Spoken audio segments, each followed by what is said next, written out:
Banana banana banana. Okay. मग त्याच्या डोक्यात छाप पडते की हा बनाना आहे, याचं नाव काय बनाना.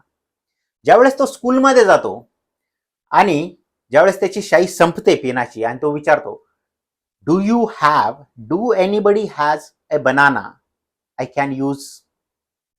म्हणजे कोणाकडे बनाना आहे का मला वापरण्यासाठी. तो हा तर जोक झाला स्टीव्ह मार्टिनचा. ओके. म्हणजे याच्यावरून आपल्या काय लक्षात येतं ते लक्षात घ्या. लहानपणी आपण क्वेश्चन बॅक करत नाही. आपल्याला सांगितलं पेन बनाना आहे तर आपण बनाना.